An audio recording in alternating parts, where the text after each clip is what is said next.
श्रीगणेशाय नमः।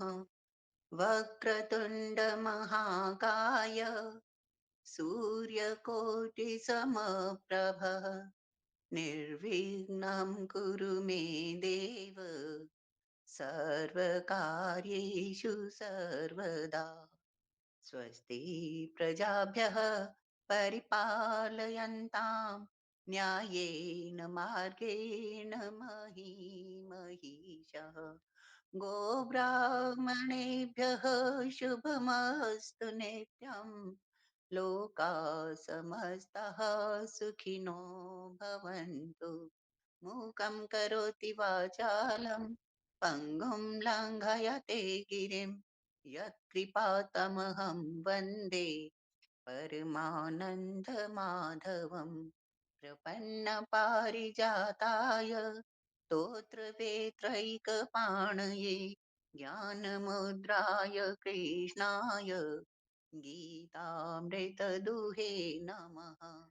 अखण्डमण्डलाकारं व्याप्तं येन चराचरं तत्पदं दर्शितं येन तस्मै श्रीगुरुवे नमः। वसुदेवसुतं देवं कंसचाणूरमर्दनं देवकी परमानन्दं कृष्णं वन्दे जगद्गुरुम्। कार्पण्यदोषोपहतः स्वभावः पृच्छामि त्वां धर्मसम्मूढचेताः।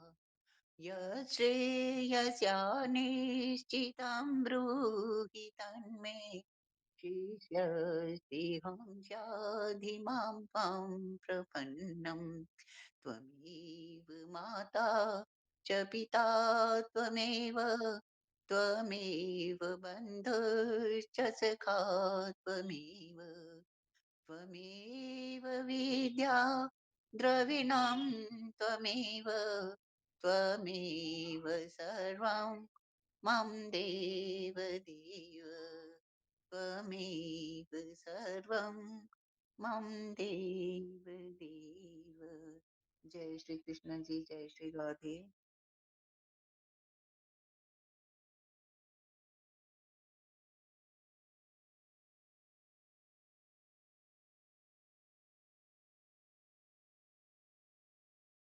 हाँ जी, मैं स्टार्ट करी पर मेरे को सुनने में और भी आनंद आता है।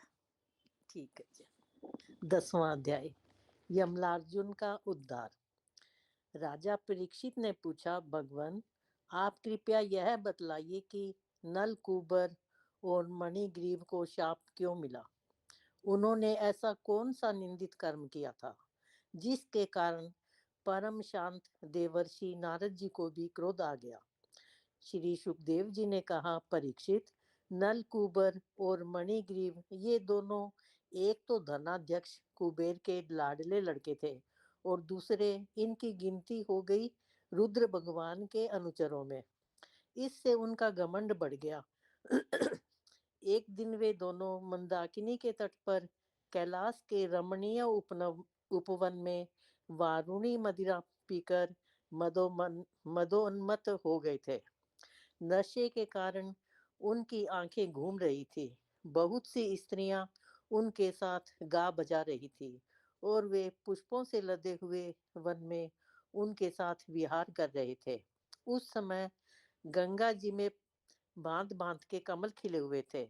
वे स्त्रियों के साथ जल के भीतर घुस गए और जैसे हाथियों का जोड़ा हथिनियों के साथ जल क्रीड़ा कर रहा हो, वैसे ही वे उन युवतियों के साथ तरह तरह की क्रीड़ा करने लगे।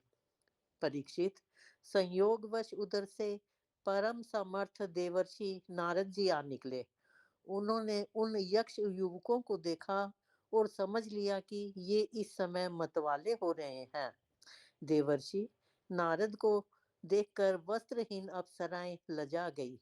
शाप के डर से उन्होंने तो अपने अपने कपड़े झटपट पहन लिए, परंतु इन यक्षों ने कपड़े नहीं पहने। जब देवर्षि नारद जी ने देखा कि ये देवताओं के पुत्र होकर श्रीमद से अंधे और मदिरा पान करके उन्मत्त हो रहे हैं, तब उन्होंने उन पर अनुग्रह करने के लिए शाप देते हुए यह कहा। देवर्षि नारद के शाप देने में दो हेतु थे। एक तो अनुग्रह, उनके मद का नाश करना, और दूसरा अर्थ श्री कृष्ण प्राप्ति। ऐसा प्रतीत होता है कि त्रिकालदर्शी देवर्षि नारद ने अपनी ज्ञान दृष्टि से यह जान लिया कि इन पर भगवान का अनुग्रह होने वाला है। इसी से उन्हें भगवान का भावी कृपा पात्र समझकर ही उनके साथ छेड़छाड़ की।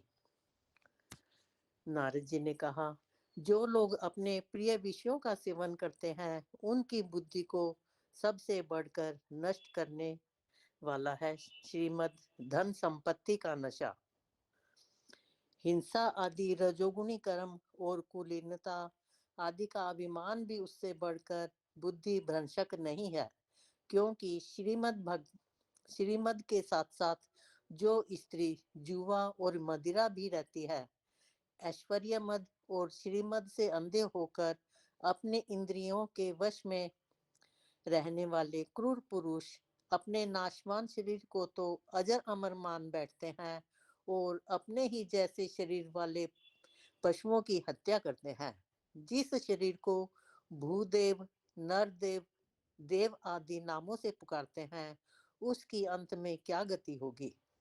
उसमें कीड़े पड़ जाएंगे, पक्षी खाकर उसे विष्ठा बना देंगे और वह जलकर राख का ढेर बन जाएगा। उसी शरीर के लिए प्राणियों से द्रोह करने में मनुष्य अपना कौन सा स्वार्थ समझता है? ऐसा करने से तो उसे नरक की ही प्राप्ति होगी। बतलाओ तो सही, यह शरीर किसकी संपत्ति है? अन्न देकर पालने वाले की है या गर्भाधान कराने वाले पिता की? यह शरीर उसे 9 महीने पेट में रखने वाली माता का है अथवा माता को भी पैदा करने वाले नाना का? जो बलवान पुरुष बलपूर्वक इससे काम करा लेता है, उसका है अथवा दाम देकर खरीद लेने वाले का? चिता की जिस धधकती आग में यह जल जाएगा, उसका है अथवा जो कुत्ते सियार इसको चीथ चीथ कर खा जाने की आशा लगाए बैठे हैं, उनका? यह शरीर एक साधारण सी वस्तु है, प्रकृति से पैदा होता है और उसी में समा जाता है। ऐसी स्थिति में मूर्ख पशुओं के सिवा और ऐसा कौन बुद्धिमान है जो इसको अपना आत्मा मानकर दूसरों को कष्ट पहुंचाएगा, उनके प्राण लेगा? जो दुष्ट श्रीमद से अंधे हो रहे हैं, उनकी आंखों में ज्योति डालने के लिए दरिद्रता ही सबसे बड़ा अंजन है, क्योंकि दरिद्र यह देख सकता है कि दूसरे प्राणी भी मेरे ही जैसे हैं। जिसके शरीर में एक बार कांटा गड़ जाता है, वह नहीं चाहता कि किसी भी प्राणी को कांटा गड़ने की पीड़ा सहनी पड़े, क्योंकि उस पीड़ा और उसके द्वारा होने वाले विकारों से वह समझता है कि दूसरों को भी वैसी ही पीड़ा होती है। परंतु जिसे कभी कांटा गड़ा ही नहीं, वह उसकी पीड़ा का अनुमान नहीं कर सकता। दरिद्र में घमंड और हेकड़ी नहीं होती, वह सब तरह के मदों से बचा रहता है, बल्कि दैववश उसे जो कष्ट उठाना पड़ता है, वह उसके लिए एक बहुत बड़ी तपस्या भी है। जिसे प्रतिदिन भोजन के लिए अन्न जुटाना पड़ता है, भूख से जिसका शरीर दुबला पतला हो गया है, उस दरिद्र की इंद्रियां भी अधिक विषय नहीं भोगना चाहती, सूख जाती हैं, और फिर वह अपने भोगों के लिए दूसरे प्राणियों को सताता नहीं, उनकी हिंसा नहीं करता। यद्यपि साधु पुरुष समदर्शी होते हैं, फिर भी उनका समागम दरिद्र के लिए ही सुलभ है, क्योंकि उसके भोग तो पहले से ही छूटे हुए हैं। अब संतों के संग से उसकी लालसा तृष्णा भी मिट जाती है और शीघ्र ही उसका अंतःकरण शुद्ध हो जाता है। धनी पुरुष में 3 दोष होते हैं: धन, धन का अभिमान और धन की तृष्णा। दरिद्र पुरुष में पहले 2 नहीं होते, केवल तीसरा ही दोष रहता है। इसलिए सत्पुरुषों के संग से धन की तृष्णा मिट जाने पर धनियों की अपेक्षा उसका शीघ्र कल्याण हो जाता है। जिन महात्माओं के चित्त में सबके लिए समता है, जो केवल भगवान के चरणारविंदों का मकरंद रस पीने के लिए सदा उत्सुक रहते हैं, उन्हें दुर्गुणों के खजाने अथवा दुराचारियों की जीविका चलाने वाले और धन के मद से मतवाले दुष्टों की क्या आवश्यकता है। वे तो उनकी उपेक्षा के ही पात्र हैं। धन स्वयं एक दोष है। 7वें स्कंद में कहा है कि जितने से पेट भर जाए, उससे अधिक को अपना मानने वाला चोर है और दंड का पात्र है। सहस्तेनो दंड दंड महर्ति। भगवान भी कहते हैं, जिस पर मैं अनुग्रह करता हूँ उसका धन छीन लेता हूँ। इसी से सत्पुरुष प्राय धनियों की उपेक्षा करते हैं। ये दोनों यक्ष वारुणी मदिरा का पान करके मतवाले और श्रीमद से अंधे हो रहे हैं। अपनी इंद्रियों के अधीन रहने वाले इन स्त्री लंपट यक्षों का अज्ञान जनित मद मैं चूर चूर कर दूंगा। देखो तो सही, कितना अनर्थ है कि ये लोकपाल कुबेर के पुत्र होने पर भी मदोन्मत्त होकर अचेत हो रहे हैं, और उनको इनको इस बात का पता नहीं है कि हम बिल्कुल नंग धड़ंग हैं। इसलिए ये दोनों अब वृक्ष योनि में जाने के योग्य हैं। ऐसा होने से इन्हें फिर इस प्रकार का अभिमान न होगा। वृक्ष योनि में जाने पर भी मेरी कृपा से इन्हें भगवान की स्मृति बनी रहेगी, और मेरे अनुग्रह से देवताओं के 100 वर्ष बीतने पर इन्हें भगवान श्री कृष्ण का सानिध्य प्राप्त होगा, और फिर भगवान भगवान के चरणों में परम प्रेम प्राप्त करके ये अपने लोक में चले जाएंगे। श्री सुखदेव जी कहते हैं, देवर्षि नारद इस प्रकार कहकर भगवान नर नारायण के आश्रम पर चले गए। शाप वरदान से तपस्या क्षीण होती है। नल कुबर मणिग्रीव को शाप देने के पश्चात नर नारायण आश्रम की यात्रा करने का यह अभिप्राय है कि फिर से तप संचय कर लिया जाए। मैंने यक्षों पर जो अनुग्रह किया है वह बिना तपस्या के पूर्ण नहीं हो सकता है। इसलिए अपने आराध्य देव एवं गुरुदेव नारायण के सम्मुख अपना कृत्य निवेदन करने के लिए नल कुबर और मणिग्रीव ये दोनों एक ही साथ अर्जुन वृक्ष और यमलार्जुन नाम से प्रसिद्ध हुए। भगवान श्री कृष्ण ने अपने परम प्रेमी भक्त देवर्षि नारद जी की बात सत्य करने के लिए धीरे धीरे उखल घसीटते हुए उस ओर प्रस्थान किया जिधर यमलार्जुन वृक्ष थे। भगवान ने सोचा कि देवर्षि नारद मेरे अत्यंत प्यारे हैं और ये दोनों भी मेरे भक्त कुबेर के लड़के हैं।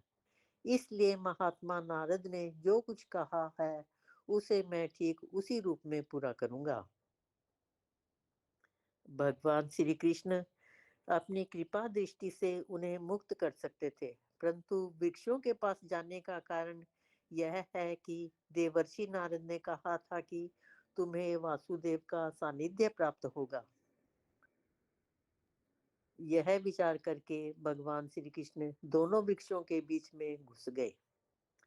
वृक्षों के बीच में जाने का आशय यह है कि भगवान जिसके अंतर्देश में प्रवेश करते हैं उसके जीवन में क्लेश का लेश भी नहीं रहता। भीतर प्रवेश किए बिना दोनों का एक साथ उद्धार भी कैसे होता। वे तो दूसरी ओर निकल गए, परंतु उखल टेढ़ा होकर अटक गया। दामोदर भगवान श्री कृष्ण की कमर में रस्सी कसी हुई थी। उन्होंने अपने पीछे लुढ़कते हुए उखल को ज्यों ही तनिक जोर से खींचा, त्यों ही पेड़ों की सारी जड़ें उखड़ गई।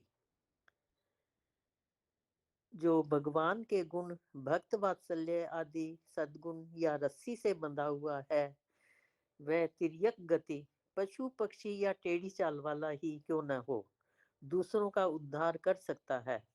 अपने अनुयायी के द्वारा किया हुआ काम जितना यशस्कर कर होता है उतना अपने हाथ से नहीं। मानो यही सोचकर अपने पीछे पीछे चलने वाले उखल के द्वारा उनका उद्धार करवाया। समस्त बल विक्रम के केंद्र भगवान का तनिक सा जोर लगते ही पेड़ों के तने, शाखाएं, छोटी छोटी डालियां और एक एक पत्ते कांप उठे और वे दोनों बड़े भाई जोर से तड़तड़ाते हुए पृथ्वी पर गिर पड़े। उन दोनों वृक्षों में से अग्नि के समान तेजस्वी दो सिद्ध पुरुष निकले। उनके चमचमाते हुए सौंदर्य से दिशाएं दमक उठी। उन्होंने संपूर्ण लोकों के स्वामी भगवान श्री कृष्ण के पास आकर उनके चरणों में सिर रखकर प्रणाम किया और हाथ जोड़कर शुद्ध हृदय से वे उनकी स्तुति इस प्रकार स्तुति करने लगे। उन्होंने कहा, सच्चिदा सच्चिदानंद घन स्वरूप, सबको अपनी ओर आकर्षित करने वाले परम योगेश्वर श्री कृष्ण, आप प्रकृति से अतीत स्वयं पुरुषोत्तम हैं। वेदज्ञ ब्राह्मण यह बात जानते हैं कि यह व्यक्त और अव्यक्त संपूर्ण जगत आपका ही रूप है।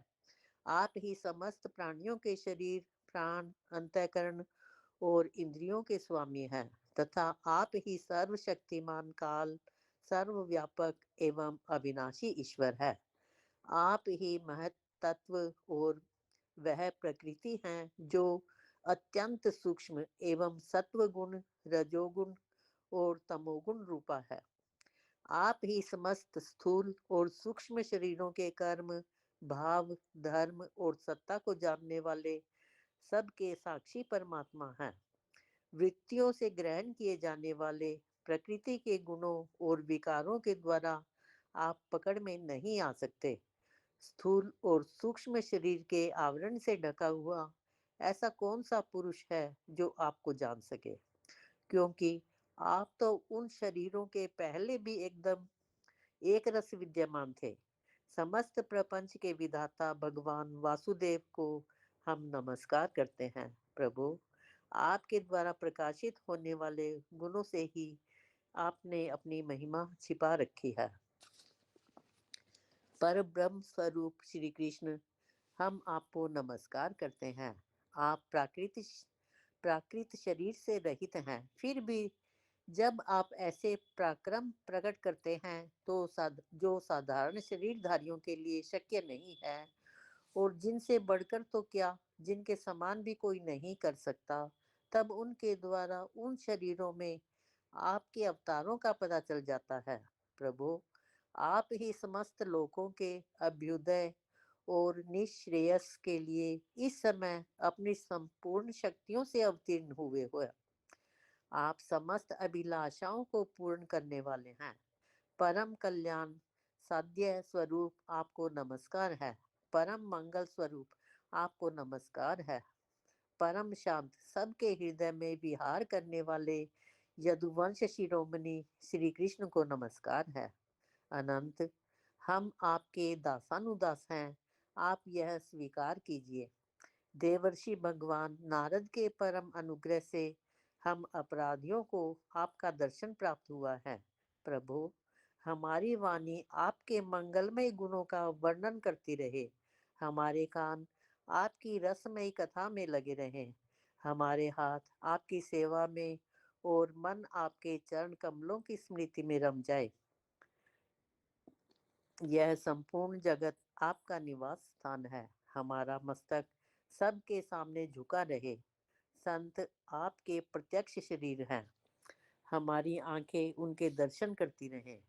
श्री सुखदेव जी कहते हैं, सौंदर्य माधुर्य निधि गोकुलेश्वर श्री कृष्ण ने नल कुबर और मणिग्रीव के इस प्रकार स्तुति करने पर रस्सी से उखल में बंधे बंधे ही हंसते हुए उनसे कहा, सर्वदा मैं मुक्त रहता हूँ और बद्ध जीव मेरी स्तुति करते हैं। आज मैं बद्ध हूँ और मुक्त जीव मेरी स्तुति कर रहे हैं। यह विपरीत दशा देखकर भगवान को हंसी आ गई। श्री भगवान ने कहा, तुम लोग तुम लोग श्रीमद से अंधे हो रहे थे। मैं पहले से ही यह बात जानता था कि परम कारुणिक देवर्षि नारद ने शाप देकर तुम्हारा ऐश्वर्य नष्ट कर दिया तथा इस प्रकार तुम्हारे ऊपर कृपा की। जिनकी बुद्धि समदर्शिनी है और हृदय पूर्ण रूप से मेरे प्रति समर्पित है। उन साधु पुरुषों के दर्शन से बंधन होना ठीक वैसे ही संभव नहीं है जैसे सूर्योदय होने पर मनुष्य के नेत्रों के सामने अंधकार का होना। इसलिए नलकूबर और मणिग्रीव, तुम लोग मेरे परायण होकर अपने अपने घर जाओ। तुम लोगों को संसार चक्र से छुड़ाने वाले अनन्य भक्ति भाव की जो तुम्हें अभिष्ट है प्राप्ति हो गई है। श्री सुखदेव जी कहते हैं, जब भगवान ने इस प्रकार कहा तब उन दोनों ने उनकी परिक्रमा की और बार बार प्रणाम किया। इसके बाद उखल में बंधे हुए सर्वेश्वर की आज्ञा प्राप्त करके उन लोगों ने उत्तर दिशा की यात्रा की। यक्षों ने विचार किया कि जब तक यह सगुण रस्सी में बंधे हुए हैं तभी तक हमें इनके दर्शन हो रहे हैं। निर्गुण को तो मन से सोचा भी नहीं जा सकता। इसी से भगवान के बंधे रहते ही वे चले गए। स्वस्त्यस्तु उलूखल सर्वदा श्री कृष्ण गुणशाली एवं भूयाः। उखल, तुम्हारा कल्याण हो। तुम सदा श्री कृष्ण के गुणों से बंधे रहो। ऐसा उखल को आशीर्वाद देकर यक्ष वहां से चले गए। ओम नमो भगवते वासुदेवाय।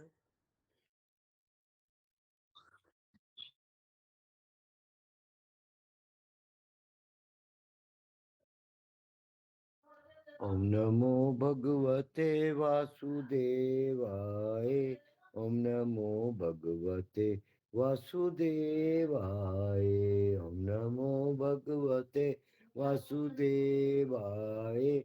ओम नमो भगवते वासुदेवाय। ओम नमो भगवते वासुदेवाय। श्री महामद्भागवत महापुराण, दशम स्कंद, 11वां अध्याय। गोकुल से वृंदावन जाना तथा वत्सासुर और बकासुर का उद्धार।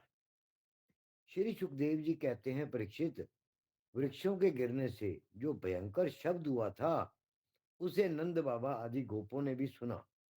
उनके मन में यह शंका हुई कि कहीं बिजली तो नहीं गिरी। सब के सब भयभीत होकर वृक्षों के पास आ गए। वहां पहुंचने पर उन लोगों ने देखा कि दोनों अर्जुन के वृक्ष गिरे हुए हैं। यद्यपि वृक्ष गिरने का कारण स्पष्ट था, वहीं उनके सामने ही रस्सी में बंधा हुआ बालक ओखल खींच रहा था, परंतु वे समझ ना सके यह किसका काम है। ऐसी आश्चर्यजनक दुर्घटना कैसे घट गई, यह सोचकर वे कातर हो गए। उनकी बुद्धि भ्रमित हो गई। वहां कुछ बालक खेल रहे थे। उन्होंने कहा, अरे इसी कन्हैया का तो काम है। यह दोनों वृक्षों के बीच में से होकर निकल रहा था। उखल तिरछा हो जाने पर दूसरी ओर से इसने उसे खींचा और वृक्ष गिर पड़े। हमने तो इनमें से निकलते हुए दो पुरुष भी देखे हैं। परंतु गोपों ने बालकों की बात नहीं मानी। वे कहने लगे, एक नन्हा सा बच्चा इतने बड़े वृक्षों को उखाड़ डाले, यह कभी संभव नहीं है। किसी किसी के चित्त में श्री कृष्ण की पहले की लीलाओं का स्मरण करके संदेह भी हो आया। नंद बाबा ने देखा, उनका प्राणों से प्यारा बच्चा रस्सी से बंधा हुआ उखल घसीटता जा रहा है। वे हंसने लगे और जल्दी से जाकर उन्होंने रस्सी की गांठ खोल दी। नंद बाबा इसलिए हंसे कि कन्हैया कहीं यह सोचकर डर ना जाए कि जब माँ ने बांध दिया तब पिता कहीं आकर पीटने ना लगे। माता ने बांधा और पिता ने छोड़ा। भगवान श्री कृष्ण की लीला से यह बात सिद्ध हुई कि उनके स्वरूप में बंधन और मुक्ति की कल्पना करने वाले दूसरे ही हैं। वे स्वयं ना बद्ध हैं ना मुक्त हैं। सर्वशक्तिमान भगवान कभी कभी गोपियों के फुसलाने से साधारण बालकों के समान नाचने लगते, कभी भोले भाले अनजान बालक की तरह गाने लगते। वे उनके हाथ की कठपुतली उनके सर्वथा अधीन हो गए। कभी उनकी आज्ञा से पीड़ा ले आते, तो कभी दुसेरी आदि तोलने के बटखरे उठा लाते। कभी खड़ाऊं ले आते, तो कभी अपने प्रेमी भक्तों को आनंदित करने के लिए पहलवानों की भांति ताल ठोकने लगते।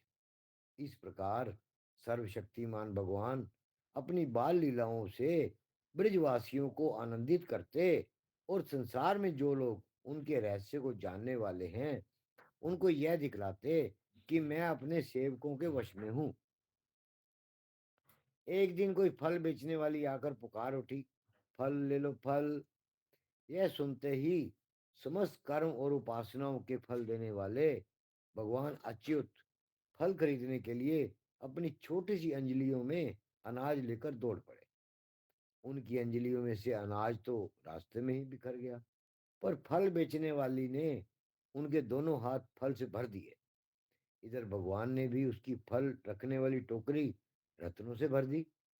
तदनंतर एक दिन यमलार्जुन वृक्ष को तोड़ने वाले श्री कृष्ण और बलराम बालकों के साथ खेलते खेलते यमुना तट पर चले गए और खेल में ही रम गए। तब रोहिणी देवी ने उन्हें पुकारा, ओ कृष्ण, ओ बलराम, जल्दी आओ। परंतु रोहिणी के पुकारने पर भी वे आए नहीं, क्योंकि उनका मन खेल में लग गया था।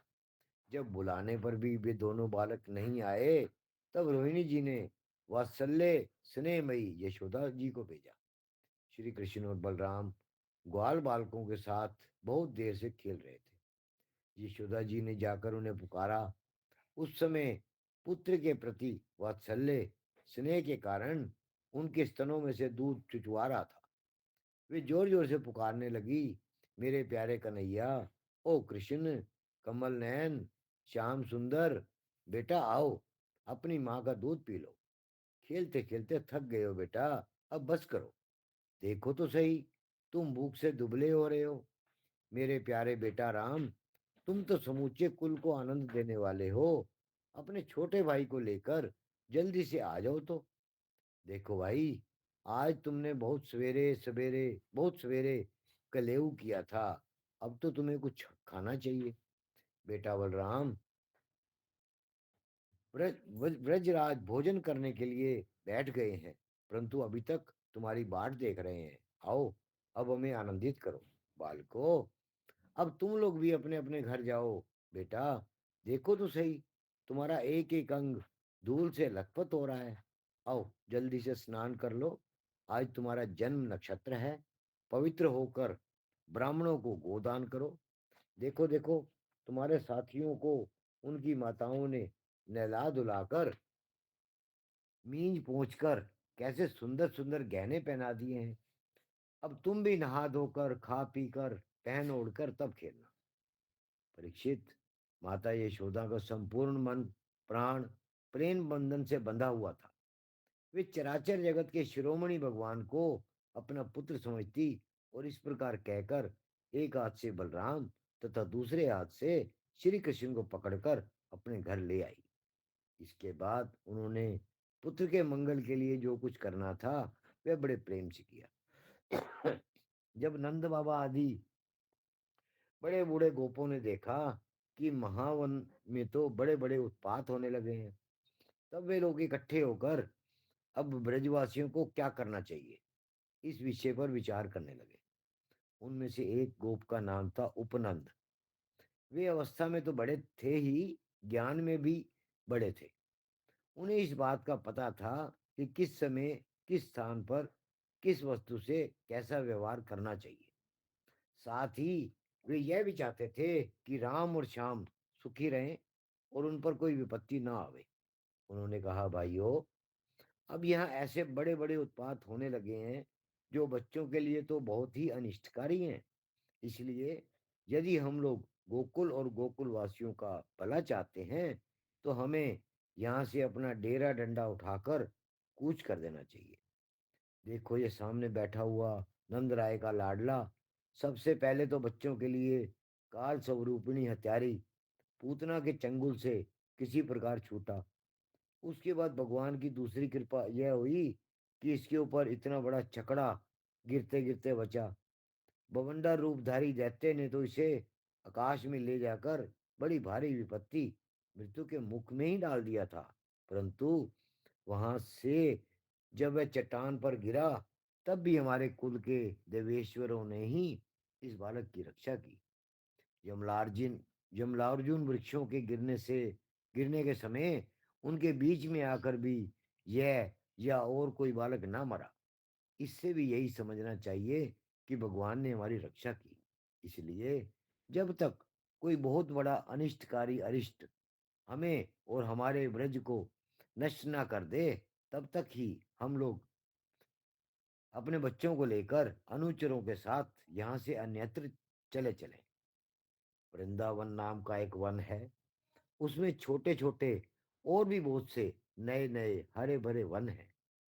वहाँ बड़ा ही पवित्र पर्वत, घास और हरी भरी लता वनस्पतियां हैं।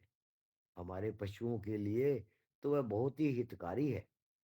गोप गोपी और गायों के लिए वह केवल सुविधा का ही नहीं, सेवन करने योग्य स्थान है। सो यदि तुम सब लोगों को यह बात जचती हो, तो आज ही हम लोग वहां के लिए कूच कर दें। देर ना करें, गाड़ी छकड़े जोते और पहले गायों को, जो हमारी एकमात्र संपत्ति है, वहां भेज दें। उपनंद की बात सुनकर सभी गोपों ने एक स्वर से कहा, बहुत ठीक, बहुत ठीक। इस विषय में किसी का भी मतभेद ना था। सब लोगों ने अपनी झुंड की झुंड गायें इकट्ठी की और छकड़ों पर घर की सब सामग्री लादकर वृंदावन की यात्रा की। परीक्षित, ग्वालों ने बूढ़ों, बच्चों, स्त्रियों और सब सामग्रियों को चकड़ों पर चढ़ा दिया और स्वयं उनके पीछे पीछे धनुष बाण लेकर बड़ी सावधानी से चलने लगे। उन्होंने गौ और बछड़ों को तो सबसे आगे कर लिया और उनके पीछे पीछे सिंगी और तुरई जोर जोर से बजाते हुए चले। उनके साथ ही साथ पुरोहित लोग भी चल रहे थे। गोपियां अपने अपने वक्षस्थल पर नई केसर लगाकर, सुंदर सुंदर वस्त्र पहनकर, गले में सोने के हार धारण किए हुए रथों पर सवार थी और बड़े आनंद से भगवान श्री कृष्ण की लीलाओं के गीत गाती जाती थी। यशोदा रानी जी और रोहिणी जी भी वैसे ही सज धज कर अपने अपने प्यारे पुत्र श्री कृष्ण तथा बलराम के साथ एक छकड़े पर शोभायमान हो रही थी। वे अपने दोनों बालकों की तोतली बोली सुन सुनकर भी अगाती ना थी और सुनना चाहती थी। वृंदावन बड़ा ही सुंदर वन है। चाहे कोई भी ऋतु हो, वहां सुख ही सुख है। उसमें प्रवेश करके ग्वालों ने अपने छकड़ों को अर्धचंद्राकार मंडल बांधकर खड़ा कर दिया और अपने गोधन के रहने योग्य स्थान बना लिया। परीक्षित, वृंदावन का हरा भरा वन, अत्यंत मनोहर गोवर्धन पर्वत और यमुना नदी के सुंदर सुंदर पुलिनों को देखकर भगवान श्री कृष्ण और बलराम जी के हृदय में उत्तम प्रीति का उदय हुआ। राम और श्याम दोनों ही अपनी तोतली बोली और अत्यंत मधुर बालोचित लीलाओं से गोकुल की ही तरह वृंदावन में भी ब्रजवासियों को आनंद देते रहे। थोड़े ही दिनों में समय आने पर वे बछड़े चराने लगे। दूसरे ग्वाल बालों के साथ खेलने के लिए बहुत सी सामग्री लेकर वे घर से निकल पड़ते और गोष्ठ, गायों के रहने के स्थान को गोष्ठ कहते हैं, गोष्ठ के पास ही अपने बछड़ों को चराते। श्याम और राम कहीं बांसुरी बजा रहे हैं, तो कहीं गुलेल या ढेल बांस से ढेले या गोलियां फेंक रहे हैं। किसी समय उनके पैरों के घुंघरू पर तान छेड़ रहे हैं, तो कहीं बनावटी गाय और बैल बनकर खेल रहे हैं। एक और देखिए तो सांड बन बनकर हकड़ते हुए आपस में लड़ रहे हैं, तो दूसरी ओर मोर, कोयल, बंदर आदि पशु पक्षियों की बोलियां निकाल रहे हैं। परीक्षित, इस प्रकार सर्वशक्तिमान भगवान साधारण बालकों के समान खेलते रहते हैं। एक दिन की बात है, श्याम और बलराम अपने प्रेमी सखा ग्वाल वालों के साथ यमुना तट पर बछड़े चरा रहे थे। उसी समय उन्हें मारने की नीयत से एक दैत्य आया। भगवान ने देखा कि वह बनावटी बछड़े का रूप धारण कर बछड़ों के झुंड में मिल गया है। वे आंखों के इशारे से बलराम जी को दिखाते हुए धीरे धीरे उसके पास पहुंच गए। उस समय ऐसा जान पड़ता था मानो वह दैत्य को तो पहचानते नहीं और उस हट्टे कट्टे सुंदर बछड़े पर मुग्ध हो गए। भगवान श्री कृष्ण ने पूंछ के साथ उसके दोनों पिछले पैर पकड़कर आकाश में घुमाया और मर जाने पर कैथ के वृक्ष पर पटक दिया। उसका लंबा तगड़ा दैत्य शरीर बहुत से कैद के वृक्षों को गिराकर स्वयं भी गिर पड़ा। यह देखकर ग्वाल वालों के आश्चर्य की सीमा ना रही। वे वाह वाह करके प्यारे कन्हैया की प्रशंसा करने लगे। देवता भी बड़े आनंद से फूलों की वर्षा करने लगे। परीक्षित, जो सारे लोगों के एकमात्र रक्षक हैं, वे ही श्याम और बलराम अब वत्सपाल बछड़ों के चरवाहे बने हुए हैं। वे तड़के ही उठकर कलेवे की सामग्री ले लेते हैं और बछड़ों को चराते हुए एक वन से दूसरे वन में घूमा करते हैं। एक दिन की बात है, सब ग्वाल बाल अपने झुंड के झुंड बछड़ों को पानी पिलाने के लिए जलाशय के तट पर ले गए। उन्होंने पहले बछड़ों को जल पिलाया और फिर स्वयं भी पिया। ग्वाल वालों ने देखा कि वहां एक बहुत बड़ा जीव बैठा हुआ है। वह ऐसा मालूम पड़ता था मानो इंद्र के वज्र से कटकर कोई पहाड़ का टुकड़ा गिरा हुआ है। ग्वाल बाल उसे देखकर डर गए। वह बक नाम का एक बड़ा भारी असुर था, जो बगुले का रूप धर के वहां आया था। उसकी चोंच बड़ी तीखी थी और वह स्वयं बड़ा बलवान था। उसने झपट कर श्री कृष्ण को निगल लिया। जब बलराम आदि बालकों ने देखा कि वह बड़ा भारी बगुला श्री कृष्ण को निगल गया, तब उनकी वही गति हुई जो प्राण निकल जाने पर इंद्रियों की होती है। वे अचेत हो गए। परीक्षित, श्री कृष्ण लोक पिता में ब्रह्मा के भी पिता हैं। वे लीला से ही गोपाल बालक बने हुए हैं। जब वे बगुले के तालू के नीचे पहुंचे, तब वे आग के समान उसका तालू जलाने लगे। अतः उस दैत्य ने श्री कृष्ण के शरीर पर बिना किसी प्रकार का घाव किए ही झटपट उन्हें उगल दिया। फिर बड़े क्रोध से अपनी कठोर चोंच से उन पर चोट करने के लिए टूट पड़ा।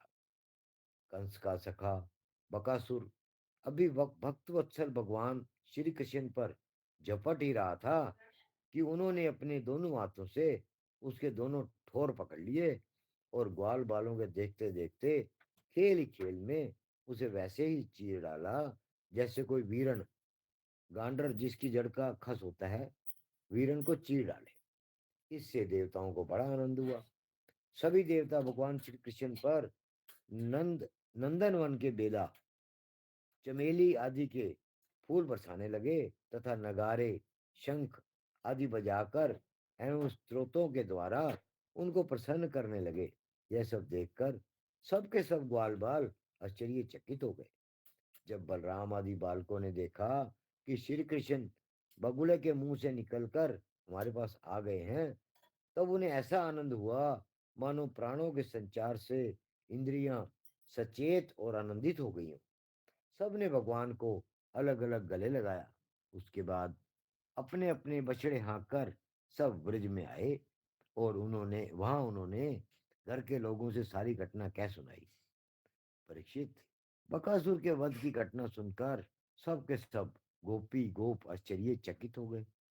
उन्हें ऐसा जान पड़ा जैसे कन्हैया साक्षात मृत्यु के मुख से ही लौटे हों।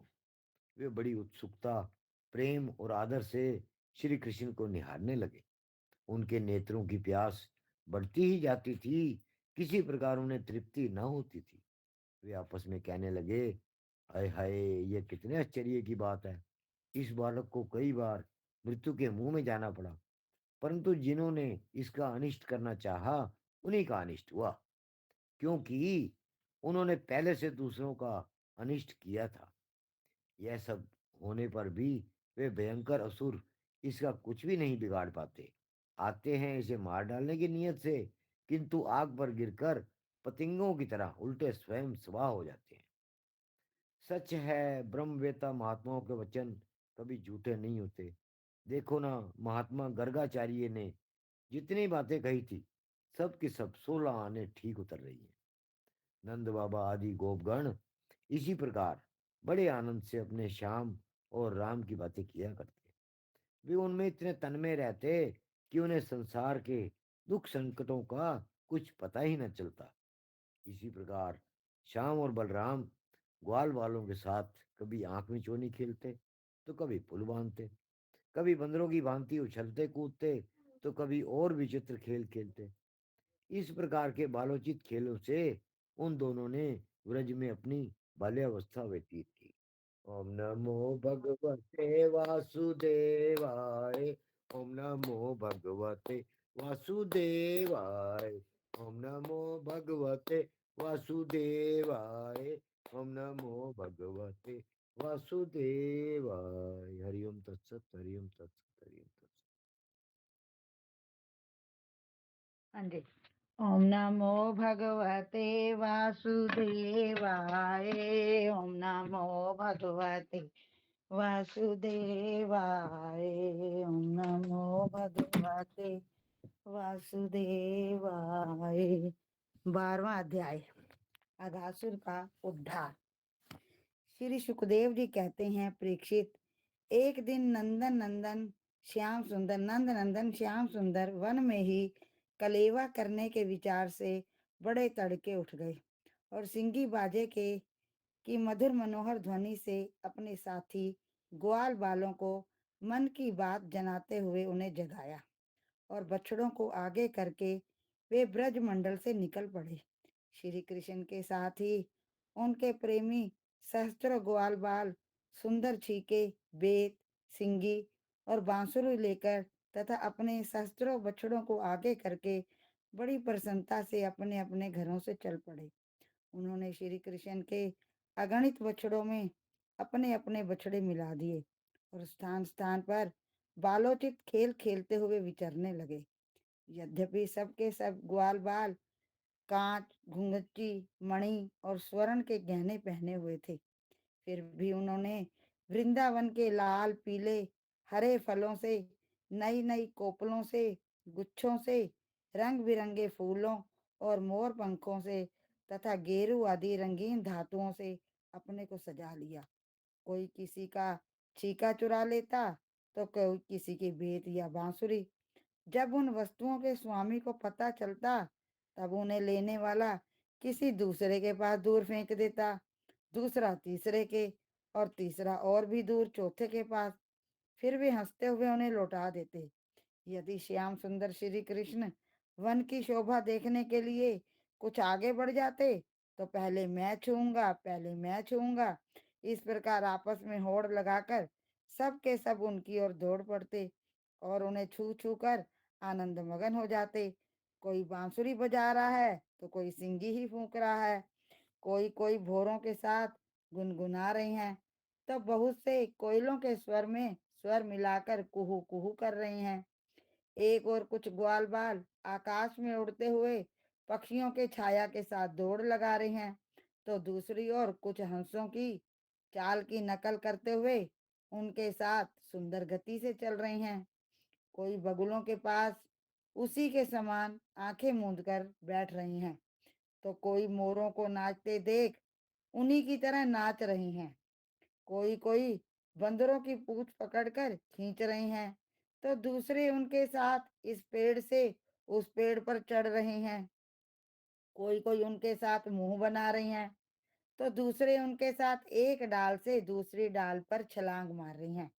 बहुत से ग्वाल बाल तो नदी के कछार में छक्का खेल खेल रही हैं और उसमें फुदकते हुए मेंढकों के साथ स्वयं भी फुदक रही हैं। कोई पानी में अपनी परछाई देखकर उसकी हंसी कर रही हैं, तो दूसरे अपने शब्द की प्रतिध्वनि को ही बुरा भला कह रही हैं। भगवान श्री कृष्ण ज्ञानी संतों के लिए स्वयं ब्रह्मानंद के मूर्तिमान अनुभव हैं। दास्य भाव से युक्त भक्तों के लिए वे उनके आराध्य देव, परम ऐश्वर्यशाली परमेश्वर हैं और माया मोहित विषयांधों के लिए वे केवल एक मनुष्य बालक हैं। उन्हीं भगवान के साथ वे महान पुण्यात्मा ग्वाल बाल तरह तरह के खेल खेल रही हैं। बहुत जन्मों तक श्रम और कष्ट उठाकर जिन्होंने अपनी इंद्रियों और अंतःकरण को वश में कर लिया है, उन योगियों के लिए भी भगवान श्री कृष्ण के चरण कमलों की रज अप्राप्य है। वही भगवान स्वयं जिन ब्रजवासी ग्वाल बालों की आंखों के सामने रहकर सदा खेल खेलते हैं, उनके सौभाग्य की महिमा इससे अधिक क्या कही जाए। परीक्षित, इसी समय अघासुर नाम का महान दैत्य आधम का उससे श्री कृष्ण और ग्वाल मालों की सुखमयी क्रीड़ा देखी ना गई। उसके हृदय में जलन होने लगी। वह इतना भयंकर था कि अमृत पान करके अमर हुए देवता भी उससे अपने जीवन की रक्षा करने के लिए चिंतित रहा करते थे और इस बात की बाट देखते रहते थे कि किसी प्रकार से इसकी मृत्यु का अवसर आ जाए। अघासुर, पूतना और बकासुर का छोटा भाई तथा कंस का भेजा हुआ था। वह श्री कृष्ण, श्री दामा आदि ग्वाल बालों को देखकर मन ही मन सोचने लगा कि यही मेरे सगे भाई और बहन को मारने वाला है। इसलिए आज मैं इन ग्वाल बालों के साथ इसे मार डालूंगा। जब ये सब मरकर मेरे उन दोनों भाई बहनों के मृत तर्पण की तिलांजलि बन जाएंगे, तब ब्रिजवासी अपने आप मरे जैसे हो जाएंगे। संतान ही प्राणियों के प्राण हैं। जब प्राण ही ना रहेंगे तब शरीर कैसे रहेगा। इसकी मृत्यु से ब्रजवासी अपने आप मर जाएंगे। ऐसा निश्चय करके वह दुष्ट दैत्य अजगर का रूप धारण कर मार्ग में लेट गया। उसका वह अजगर शरीर 1 योजन लंबे बड़े पर्वत के समान विशाल एवं मोटा था। वह बहुत ही अद्भुत था। उसकी नीयत सब बालकों को निगल जाने की थी। इसलिए उसने गुफा के समान अपना बहुत बड़ा मुंह फाड़ रखा था। उसका नीचे का होठ पृथ्वी से और ऊपर का होठ बादलों से लग रहा था। उसके जबड़े कंदराओं के समान थे और दाढ़ें पर्वत के शिखर सी जान पड़ती थी। मुंह के भीतर घोर अंधकार था। जीभ एक चौड़ी लाल सड़क सी दिखती थी। सांस आंधी के समान थी और आंखें दावानल के समान दहक रही थी। अघासुर का ऐसा रूप देखकर बालकों ने समझा कि ये भी वृंदावन की कोई शोभा है। वे कौतुकवश खेल ही खेल में उत्प्रेक्षा करने लगे कि ये मानो अजगर का खुला हुआ मुंह है। कोई कहता, मित्रों भला बतलाओ तो, ये जो हमारे सामने कोई जीव सा बैठा है, ये हमें निगलने के लिए खुले हुए किसी अजगर के मुंह जैसा नहीं है। दूसरे ने कहा, सचमुच सूर्य की किरणें पड़ने से ये जो बादल लाल लाल हो गए हैं, वे ऐसे मालूम होते हैं मानो ठीक ठाक इसका ऊपरी होठ ही हो। और उन्हीं बादलों की परछाई से ये जो नीचे की भूमि कुछ लाल लाल दिख रही है, वही इसका नीचे का होठ जान पड़ता है। तीसरे ग्वाल बाल ने कहा, हाँ सच तो है। देखो तो सही, क्या ये दाई और बाई और की गिरी कंदराएं अजगर के जबड़ों का की होड़ नहीं करती, और ये ऊंची ऊंची शिखर पंक्तियां तो साफ साफ इसकी दाढ़ें मालूम पड़ती हैं। चौथे ने कहा, अरे भाई, ये लंबी चौड़ी सड़क तो ठीक अजगर की जीभ सरीखी मालूम पड़ती है, और इन गिरी श्रृंगों के बीच का अंधकार तो इसके मुंह के भीतरी भाग को भी मात करता है। किसी दूसरे ग्वाल बाल ने कहा, देखो देखो, ऐसा जान पड़ता है कि कहीं इधर जंगल में आग लगी है, इसी से ये गर्म और तीखी हवा आ रही है। परंतु अजगर की सांस के साथ इसका क्या ही मेल बैठ गया है। और उसी आग से जले हुए प्राणियों की दुर्गंध ऐसी जान पड़ती है मानो अजगर के पेट में मरे हुए जीवों के मांस की ही दुर्गंध हो। तब उन्हीं में से एक ने कहा, यदि हम लोग इसके मुंह में घुस जाएं तो क्या ये हमें निगल जाएगा। अजी ये क्या निकलेगा। कहीं ऐसा करने की डिठाई की तो एक क्षण में ये भी बकासुर के समान नष्ट हो जाएगा। हमारा ये कन्हैया इसको छोड़ेगा थोड़े ही। इस प्रकार कहते हुए वे ग्वाल बाल बकासुर को मारने वाले श्री कृष्ण का सुंदर मुख देखते और ताली पीट पीट कर हंसते हुए अघासुर के मुंह में घुस गए। उन अनजान बच्चों की आपस में की हुई भ्रमपूर्ण बातें सुनकर भगवान श्री कृष्ण ने सोचा कि अरे इन्हें तो सच्चा सर्प भी झूठा प्रतीत होता है। परीक्षित, भगवान श्री कृष्ण जान गए कि ये राक्षस है। भला उनसे क्या छिपा रहता। वे तो समस्त प्राणियों के हृदय में ही निवास करते हैं। अब उन्होंने ये निश्चय किया कि अपने सखा ग्वाल बालों को उसके मुंह में जाने से बचा लें। भगवान इस प्रकार सोच ही रहे थे कि सबके सब ग्वाल बाल बछड़ों के साथ उस असुर के पेट में चले गए। परंतु अघासुर ने अभी उन्हें निगला नहीं।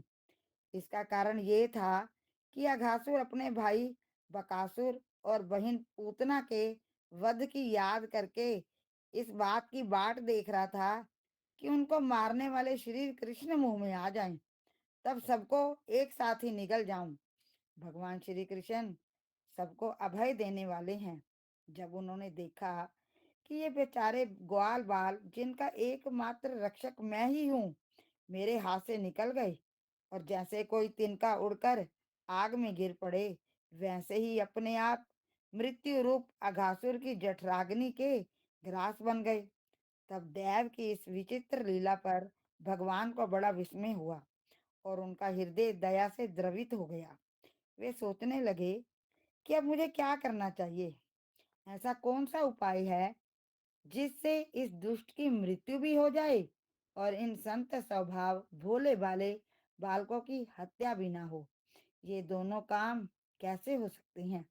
परीक्षित, भगवान श्री कृष्ण भूत भविष्य वर्तमान सबको प्रत्यक्ष देखते रहते हैं। उनके लिए ये उपाय जानना कोई कठिन ना था। वे अपना कर्तव्य निश्चय करके स्वयं उसके मुंह में घुस गए। उस समय बादलों में छिपे हुए देवता भयवश हाय हाय पुकार उठे और अघासुर के हितैषी कंस आदि राक्षस हर्ष प्रकट करने लगे। अघासुर बछड़ों और ग्वाल बालों के सहित भगवान श्री कृष्ण को अपनी दाढ़ों से चबाकर चूर चूर कर डालना चाहता था। परंतु उसी समय अविनाशी श्री कृष्ण ने देवताओं की हाय हाय सुनकर उसके गले में अपने शरीर को बड़ी फुर्ती से बढ़ा लिया। इसके बाद भगवान ने अपने शरीर को इतना बड़ा कर लिया कि उसका गला ही रुंध गया, आंखें उलट गई। वह व्याकुल होकर बहुत ही छटपटाने लगा।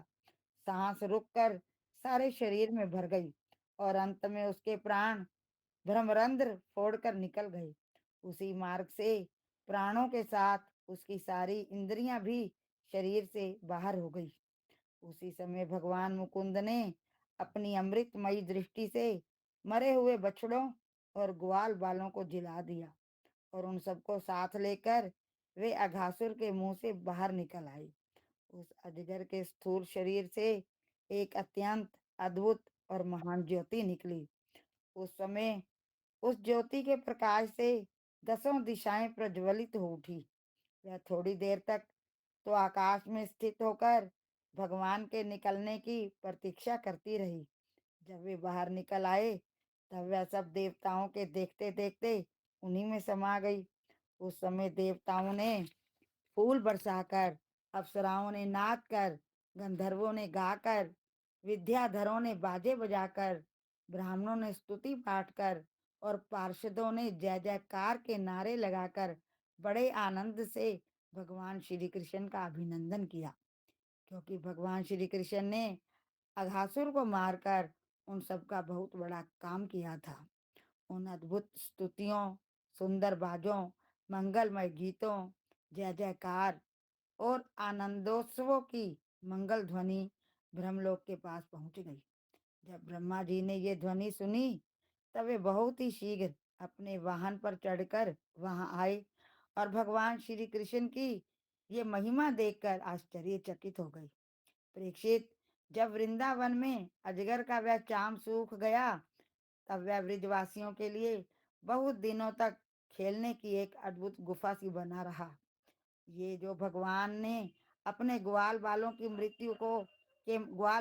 मृत्यु के मुख से बचाया था और अघासुर को मोक्ष दान किया था, वह लीला भगवान ने अपनी कुमार अवस्था में अर्थात 5वें वर्ष में ही की थी। ग्वाल बालों ने उसे उसी समय देखा भी था, परंतु पौगंड अवस्था अर्थात 6ठे वर्ष में अत्यंत आश्चर्यचकित होकर व्रज में उसका वर्णन किया। अघासुर मूर्तिमान अघ पाप ही था। भगवान के स्पर्श मात्र से उसके सारे पाप धुल गए और उसे उस सारूप्य मुक्ति की प्राप्ति हुई जो पापियों को कभी मिल नहीं सकती। परंतु ये कोई आश्चर्य की बात नहीं है, क्योंकि मनुष्य बालक की सी लीला रचने वाले ये वे ही परम पुरुष परमात्मा हैं जो व्यक्त अव्यक्त और कार्य कारण रूप समस्त जगत के एकमात्र विधाता हैं। भगवान श्री कृष्ण के किसी एक अंग की भाव निर्मित प्रतिमा यदि ध्यान के द्वारा एक बार भी हृदय में बैठा ली जाए तो वह सालोक्य, सामीप्य आदि गति का दान करती है, जो भगवान के बड़े बड़े भक्तों को मिलती है। भगवान आत्मानंद के नित्य साक्षात्कार स्वरूप हैं। माया उनके पास तक नहीं फटक पाती। वे ही स्वयं अघासुर के शरीर में प्रवेश कर गए। क्या अब भी उसकी सदगति के विषय में कोई संदेह है?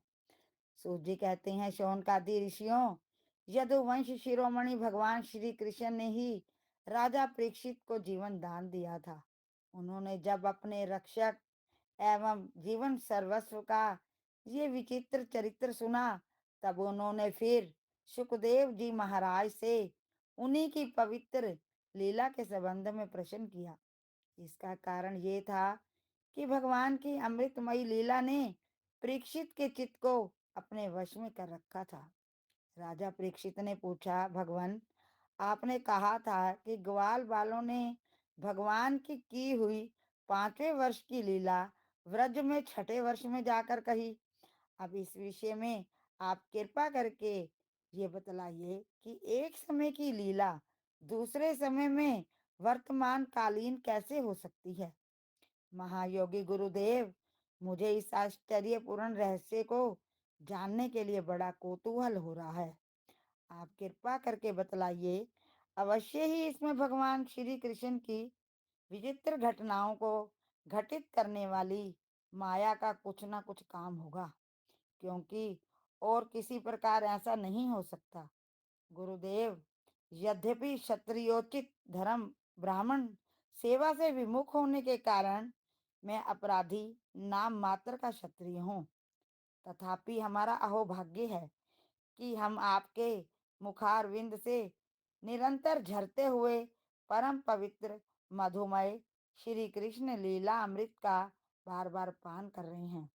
सूत जी कहते हैं, भगवान के परम प्रेमी भक्तों में श्रेष्ठ शौनक जी, जब राजा परीक्षित ने इस प्रकार प्रश्न किया, तब श्री सुखदेव जी को भगवान की वह लीला स्मरण हुआ और उनकी समस्त इंद्रियां तथा अंतःकरण विवश होकर भगवान की नित्य लीला में खिंच गए। कुछ समय के बाद धीरे धीरे श्रम और कष्ट से उन्हें बाह्य ज्ञान हुआ। तब वे परीक्षित से भगवान की लीला का वर्णन करने लगे। ओम नमो भगवते वासुदेवाय। ओम नमो भगवते वासुदेवाय। जय श्री कृष्ण, जय श्री राधे।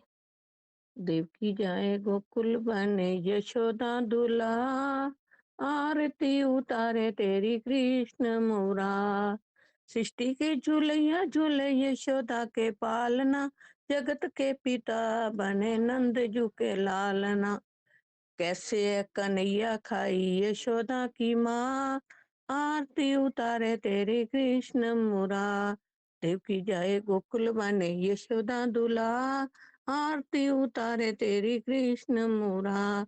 माटी खाई मुख में माँ को सृष्टि दिखाई है, नंद के कवाले बने गऊ बिच चराई है। ग्वालों में ग्वाले बने सृष्टि के साथ, आरती उतारे तेरी कृष्ण मुरा। देवकी जाए गोकुल बने यशोदा दूल्हा, आरती उतारे तेरी कृष्ण मुरा। करे चोरी मटकी फोड़ी दही भी चुराई है, गोपिकाएं आई तूने मुरली भी बजाई है। छाछ पे नाचे प्रभु भक्तों का प्यार, आरती उतारे तेरी कृष्ण मुरा। देवकी जाए गोकुल बने यशोदा दूल्हा, आरती उतारे तेरी कृष्ण मुरा। भूमि टेढ़ी मुरली टेढ़ी टेढ़ी तेरी चाल है, माखन चोर किशन कन्हैया घूंगर वाले बाल हैं। मुरली है निराली तेरी आदियों का, आरती उतारे तेरी कृष्ण मुरा। देवकी जाए गोकुल बने यशोदा दूल्हा, आरती उतारे तेरी कृष्ण मुरा। राधा आई रस रचाई मारी पिचकारी है, रंग दी चुनरिया वो तो कान्हा की दुलारी है। करना भाई सरकार पे मैं जाऊं बलिहार, आरती उतारे तेरी कृष्ण मोरा, देवकी जाए गोकुल बने यशोदा दूल्हा, आरती उतारे तेरी कृष्ण मोरा। जय श्री कृष्ण, जय श्री राधे।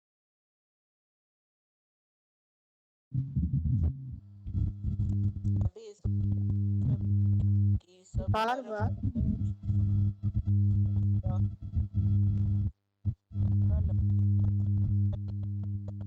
से प्रार्थना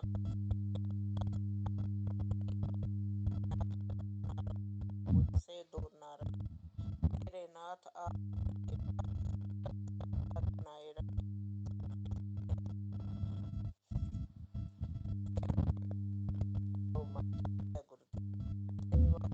की आवाज नहीं आ रही।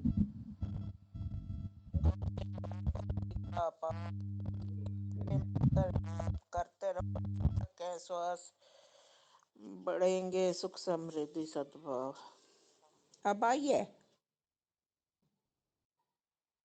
आ रही है जी आवाज?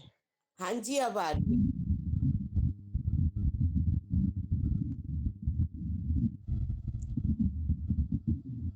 सभी सुखी हो, सभी निरोगी, सब पर बरसे कृष्ण कृपा, मंगलमय हो सबका जीवन, घर घर बरसे कृष्ण कृपा। बार बार प्रार्थना करते रहें, मेरे नाथ मैं आपको भूलूं नहीं, मेरे नाथ मैं आपसे दूर ना रहूं, आप मुझसे दूर ना रहें, मेरे नाथ आप अपनी कृपा सदा सब पर बनाए रखें, सदा हम सब पर बनाए रखे। जय श्री कृष्ण, जय श्री राधे, जय भागवत गीते, जय गौ माता, जय गुरुदेव। गौ सेवा और गीता पाठ नित्य नियम से मंत्र जाप करते रहो जब तक है श्वास, करते रहो जब तक है श्वास, बढ़ेंगे सुख समृद्धि सद्भाव। जय श्री कृष्ण, जय श्री राधे। मिटेंगे पाप ताप संताप, बढ़ेंगे सुख समृद्धि सद्भाव। हाँ जी। हाँ नमस्कार भाई मेरे साहब, मैं भी यही आपसे बात करना ब्यूटी चाह रही पार्लर, थी। एक्चुअली वो उषा जी की बेटी कह रही थी बहुत बहुत मैं रात को खोल के देखती हूँ लिंक, तो सभी भी पाठ कर रहे हैं, मैं सबका बहुत धन्यवाद करती हूँ, आभारी हूँ। मैं भी प्रार्थना में ही लगी हुई हूँ, बाकी उनकी किस्मत पे छोड़ दिया अब हमने। डॉक्टरों ने भी यही कहा कि देखो जी हम भी लगे हुए हैं, जो अगर उनकी किस्मत चमत्कार हो जाए तो हो जाए, अभी वैसे संभावना कम है। नहीं ऐसी मतलब डेथ की वाली तो नहीं है, पर इम्प्रूवमेंट अभी होने की उम्मीद नहीं है। हाँ जी, स्लो की अभी मतलब 1% भी हो जाए तो भी उम्मीद लग जाए, तो ऐसा नहीं है कि उल्टा लंबा खिंच जाएगा। वो तो कहती है उल्टा ऐसी प्रार्थना होगी वो उनकी लाइफ जैसे रहे ठीक रहे। देखो यहाँ रोज बैठी होती थी, तो गई थी मेरी तरफ से गुरु, मैंने कहा तू डाल दे, कहती नहीं आंटी मेरी हिम्मत नहीं है मम्मी, रोज मैं जब भी जाती थी मेरे सामने खोल के बैठी होती, मैं सबको जानती हूँ शक्ल से, मैं मम्मी के साथ बैठ के, वो भजन भी बोला था उसने एक बार तो मम्मी के साथ। कोई बात नहीं, वो कह रही मेरी तरफ से बहुत बहुत धन्यवाद दे देना भैया को।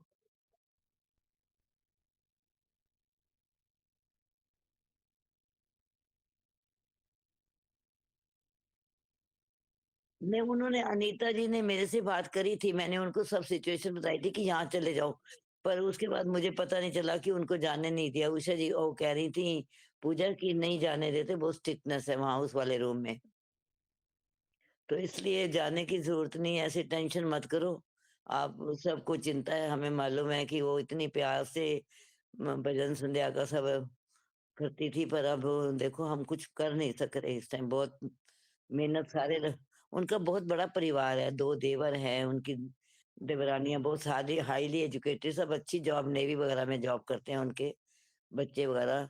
तो मैंने कहा भाई बाकी हमारी कोई सहायता की जरूरत है तो करी, जब रूम में आ जाएंगे तो फिर मैं चाहे अलाउ कर दूंगी, चलो कोई आके मिल जाए। कल उन्होंने पूजा ने बोला उनकी मम्मी का स्पेशल भजन था जो बोलती एक जोली में फूल खिले हैं, एक जोली में कांटे, तो कह रहे मैंने वो बोला ना, तो पता नहीं अब सेंसेशन, डॉक्टर तो कह रहा नहीं समझ आई भी इनको उन्होंने रिएक्ट किया है कि नहीं, पर ये कह रही है कि आंखों से आंसू आ रहे थे। हो सकता कर रहे हो, महसूस कर रहे हो। हाँ, हो सकता है वही कह रहे हैं भई उम्मीद ये है कि देखो अगर वो महसूस करती हैं खुशी गम को, तो फिर तो कुछ हो सकता है पर डॉक्टर रिस्पॉन्ड नहीं कर रहे, डॉक्टर कहते नहीं हम इस चीज़ को नहीं मानते। हाँ जी, बाकी आप चिंता छोड़ दो, बाकी सब चिंता नहीं करो बाकी जो उसकी किस्मत में होगा, ठीक हो जाएगी। मिलने का टाइम ना 4:30 बजे है, वो भी पास के साथ जाने देते हैं और पास तो मैं गई पूजा थी 3 हाँ बजे। जी, हाँ जी। सुबह 9:30 से 11 बजे जाने देते हैं, पर वो खाली डॉक्टर से के साथ बात करने के लिए उनको बुलाते हैं, उनके दामाद और उनकी बेटी को। भई क्या सिचुएशन अब नेक्स्ट हम क्या करने जा रहे हैं? नहीं, वो उनके दामाद ने ब्लॉक कर दिया, भई ऐसे ना पूजा बहुत डिस्टर्ब होती है क्योंकि उनके सारे कलीग्स के फ़ोन आते हैं। वो बेचारी वो तो उसकी जो जहाँ वो जॉब करती है ना, वो भी थोड़ी उसकी हाई प्रोफ़ाइल है, वहाँ इतना परमिशन नहीं है फ़ोन उठाने का। इसलिए कह रहे कि रात को मैं अपने आप आंटी आपको बता दिया करूँगी। बाकी ग्रुप वालों का मैं बहुत धन्यवाद करती हूँ कि इतना सारे पेन ले रहे हैं। मेरी मम्मी की इतनी चिंता कर रहे हैं। वो मेरी मम्मी नहीं है, आपकी सबकी बहन है, जो समझो वो आपकी है। ठीक हो जाएगी तो भी वो आपके धन्यवाद सपोर्ट देंगे, ये तो सबकी वो है, सबकी उससे ठीक हो जाए बस, और क्या। अरे इन दिनों में वैसे भी कितना ज़्यादा वो एक्टिवेट हो गई थी हर बात में। मैंने कहा उषा जी आप तो चलो अब एडमिन बन गए हो, कह रहे मुझे लगता है आपने मेरा नाम दिया। मैंने कहा नाम नहीं दिया था। मेरे को उन्होंने कहा था कि आप सँभालोगे तो मैंने मना कर दिया था कि नहीं मेरे को ये सब नहीं आता। तो खुश हो रहे थे बच्चे देखो इतना रिस्पेक्ट रिगार्ड मिलता रहा मम्मी को। इतना रिस्पेक्ट स्कूल में भी उनका बहुत रिगार्ड था बहुत। क्योंकि बड़ी सेंसिटिव थी और बड़ी सोबर उन्होंने बड़े आराम से काम चलाती थी। हम किसी टाइम काले पड़ जाते हैं पर वो अपनी बड़ी हर बात को बड़ी पेशेंस से डील करती थी। तो बाकी अब उनकी किस्मत है, हमारा ड्यूटी है, हम पाठ पूजा कर रहे हैं उसके लिए। उनकी बेटी बहुत ही प्यारी है, कभी भगवान सुख से मिलेंगे, तो मिलवाऊँगी ज़रूर उनकी बेटी से आपको। हाँ जी। हाँ जी, ठीक हो जाएगी, उसको मैं कहूँगी एक बार लिंक पे आ जा बेटे, मम्मी के लिए सब तेरे को थैंक्स करना भाई तू थैंक्स कर दे सारे ग्रुप में एक बार। हाँ जी, ओके, थैंक यू।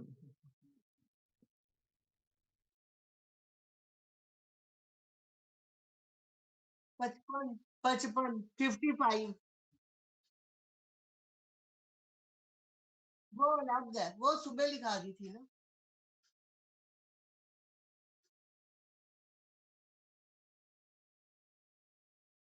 11 में है। 11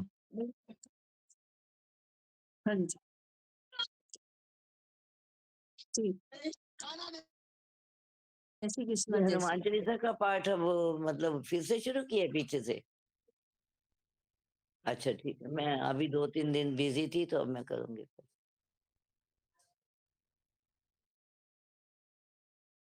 जय श्री राम। जय श्री राम। श्री राम भैया, जय श्री सबको राम। राम राम जी, सबको राम राम जी, इस राम साल राम। का अप्रैल जय से श्री राम भैया, जय श्री राम। मनीष से खुलवा के हम दिखाए थे पूरा साइट